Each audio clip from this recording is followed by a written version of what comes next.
बिस्मिल्लाहिर्रहमानिर्रहीम। मैं हूं मलिक मोहम्मद अली। प्रोग्राम बात से बात मलिक मोहम्मद अली के साथ।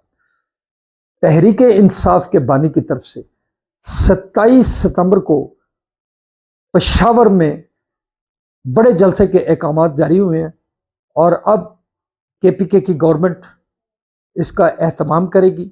अब देखना यह होगा कि 27 सितंबर को जिस तरह तहरीक इंसाफ की क़यादत ने जलसा के हवाले से ऐलान किया है, क्या वो अपने मकसद में कामयाब हो सकते हैं या नहीं। आज के प्रोग्राम में इसी मौजू पर बात होगी। और प्यारे दोस्तों, जिन दोस्तों ने अभी तक हमारे चैनल को सब्सक्राइब नहीं किया, बराए मेहरबानी वो हमारे चैनल को सब्सक्राइब भी करें, लाइक भी करें और शेयर भी करें। 27 सितंबर को पेशावर के अंदर तहरीक इंसाफ ने एक बड़े जलसे का ऐलान किया है। यह जलसा उस मकाम पर मुनक़द हो रहा है जिस मकाम पर, जिस सूबे में खुद तहरीक इंसाफ की हुकूमत मौजूद है। तहरीक इंसाफ की हुकूमत को तकरीबन वहाँ 3 दौर हो चुके हैं। एक दौर में वहाँ परवेज़ खटक वज़ीर आला KPK थे, एक में महमूद खान वज़ीर आला थे और अब तीसरी टर्म में अली अमीन गंडापुर वहाँ के चीफ मिनिस्टर हैं। अब तहरीक इंसाफ की तरफ से वहाँ सूबाई सदर की तब्दीली भी की गई। जुनैद अकबर को अली अमीन गंडापुर की जगह पर KPK का सूबाई सदर बनाया गया। तहरीक इंसाफ के वहाँ इख्तलाफात भी मौजूद हैं, ग्रुप्स बंदी मौजूद है।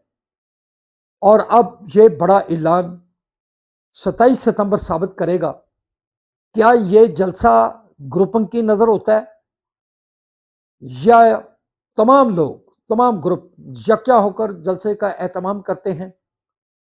और इस जलसा में पूरे पाकिस्तान को कॉल दी गई है। बानी तहरीक इंसाफ ने पूरे पाकिस्तान से कॉल दिया है।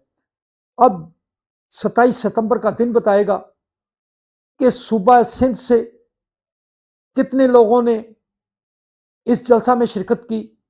और पंजाब जो कि बड़ा सूबा है, पंजाब के अंदर 8 फरवरी 2024 के इलेक्शन में तहरीक इंसाफ ने बड़ा वोट भी लिया था। फिर पता चलेगा कि पंजाब कितना पेशावर में जाता है। KPK में उनकी खुद हुकूमत है। बलूचिस्तान से कितने लोग आते हैं।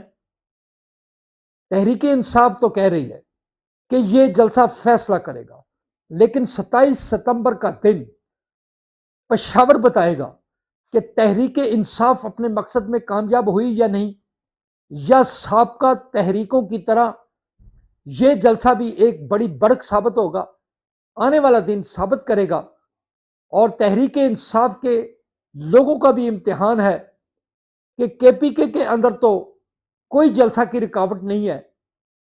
अब किस हद तक कारकुनान इस जलसागाह को भरने में कामयाब होते हैं, 27 सितंबर बताएगा।